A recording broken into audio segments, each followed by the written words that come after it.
Hello दोस्तों, मैं पुष्पेंद्र शर्मा आज आपके लिए लेके आया हूँ एक बहुत ही महत्वपूर्ण वीडियो जो कि आपके लिए काफ़ी फ़ायदेमंद होने वाला है।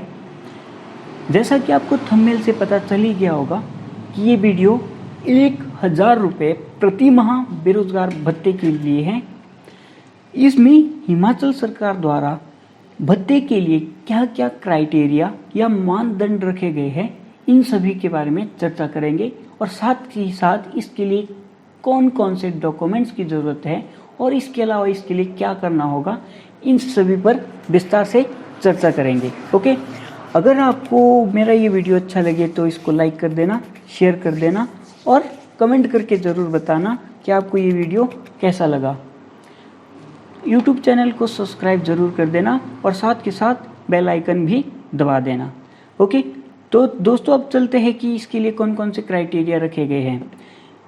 अब सभी को भत्ता दे पाना संभव नहीं है, इसके लिए सरकार ने कुछ एक क्राइटेरिया रखे हैं जिनके बारे में हम एक एक करके जानेंगे। ओके, सबसे पहला जो क्राइटेरिया है वो ये है कि एप्लीकेंट अनएम्प्लॉयड या बेरोजगार होना चाहिए।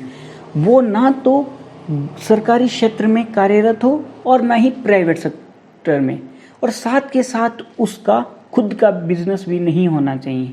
ओके, जो दूसरा इसके लिए क्राइटेरिया रखा गया है वो है कि एप्लीकेंट की क्वालिफिकेशन कम से कम +2 होनी चाहिए और वो भी हिमाचल प्रदेश के किसी बोर्ड, यूनिवर्सिटी या इंस्टीट्यूट से। ओके, तो जो इसके लिए तीसरा क्राइटेरिया है वो ये है कि जो एप्लीकेंट है वो एम्प्लॉयमेंट एक्सचेंज में रजिस्टर्ड होना चाहिए और उसका रजिस्ट्रेशन 1 साल पुराना होना चाहिए। ओके, इसके बाद जो फोर्थ क्राइटेरिया है वो ये है कि जो एप्लीकेंट की एनुअल इनकम है वो 2 लाख से कम होनी चाहिए सभी स्रोतों को मिलाकर।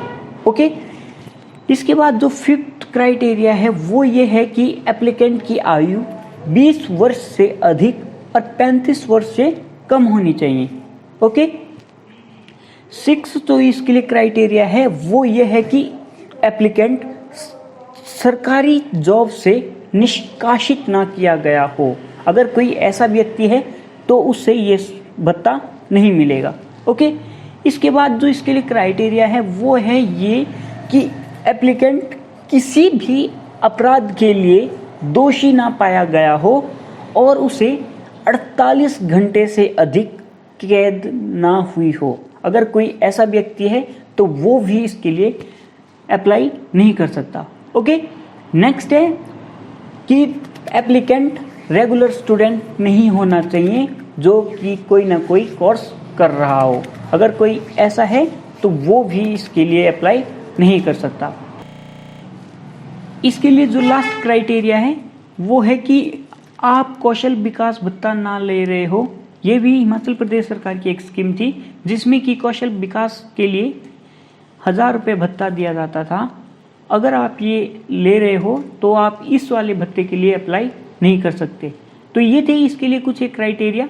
अब बात करते हैं इसके लिए कौन कौन से डॉक्यूमेंट्स की ज़रूरत है। तो इसके लिए जो सबसे पहले डॉक्यूमेंट्स की ज़रूरत है वो है आपका एम्प्लॉयमेंट रजिस्ट्रेशन कार्ड। यहाँ पे मैंने आपको 2 सैंपल दिए हैं, एक ऑफलाइन वाला, एक ऑनलाइन वाला। ये आपके पास कोई भी हो सकता है, लेकिन ध्यान रहे कि ये वैलिड हो और आपका जो रजिस्ट्रेशन है वो 1 साल पुराना हो। ओके, इसके बाद जो डॉक्यूमेंट्स की ज़रूरत होगी वो है आपका इनकम सर्टिफिकेट। इनकम सर्टिफिकेट 6 महीने से पुराना ना हो और साथ के साथ आपकी इनकम 2 लाख से अधिक ना हो। ओके, और इसके अलावा इसमें ये लाइन लिखवानी बहुत ज़रूरी है कि ये इनकम सर्टिफिकेट आप स्किल डेवलपमेंट अलाउंस स्कीम 2013 के लिए बना रहे हो।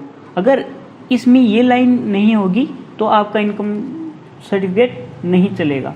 ओके, इसके अलावा आपको ज़रूरत पड़ेगी सेल्फ डिक्लेरेशन की। जब आप इसके लिए ऑनलाइन अप्लाई करते हो तो आपको ये एप्लीकेशन फॉर्म और सेल्फ डिक्लेरेशन दोनों मिल जाता है जो कि आपको जमा करवाने होते हैं। इस सेल्फ डिक्लेरेशन में वो सभी नियम और शर्तें दी गई हैं जो कि इसके लिए क्राइटेरिया रखा गया है। अगर ये इनमें से कोई भी गलत पाया जाता है तो आप जितना भी इससे फ़ायदा उठाते हो वो सारा का सारा आपसे रिकवर किया जाएगा, वो भी विद इंटरेस्ट। तो कृपया कोई इसको गलत तरीके से लेने की कोशिश ना करे। ओके, इसके अलावा आपका हिमाचली बोनाफाइड होना बहुत ज़रूरी है, और साथ के साथ आपको बैंक की पासबुक की कॉपी करवा के बैंक के किसी अधिकारी या बैंक मैनेजर से अटैच करवा के ये भी इसके साथ अटैच करना होगा। ओके, इसके बाद आपको इसमें 10th और +2 की ज़रूरत पड़ेगी। 10th के सर्टिफिकेट एक और से आयु प्रमाण पत्र के तौर पे भी लिया जाता है, और +2 इसके लिए मिनिमम क्वालिफिकेशन है, तो ये भी आपको इसमें लगाना होगा।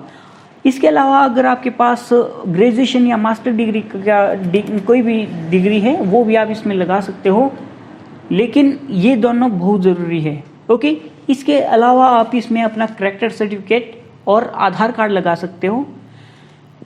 ये सभी डॉक्यूमेंट्स अटैच करके आपको अपने एम्प्लॉयमेंट एक्सचेंज में सबमिट करवाने होंगे।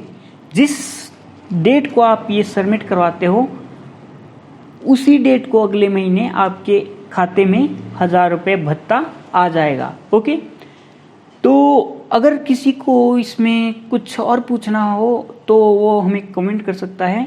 आपको वीडियो कैसा लगा ये आप ज़रूर बताइएगा। ये मेरा फर्स्ट ट्राई है, तो इसमें बहुत सारी गलतियां होंगी, तो आप ज़रूर कमेंट करके मुझे सजेशन दीजिएगा। इसके अलावा मैं आपको एक इस फेसबुक पेज के बारे में बताना चाहूँगा। ये हमारा फेसबुक पेज है। अगर आपको किसी भी जॉब या एग्ज़ाम से रिलेटेड नोटिफिकेशन पानी है तो आप इसको लाइक कर दीजिएगा। इसमें हम सभी प्रकार के एग्ज़ाम और जॉब्स की पोस्ट डाला करते हैं, और यहाँ पे आपको व्हाट्सएप नंबर भी मिल जाता है जिस पे आप डायरेक्ट क्लिक करके मुझे मैसेज कर सकते हो और अपना काम घर बैठे ही करवा सकते हो। ओके, तो थैंक्स फॉर वॉचिंग।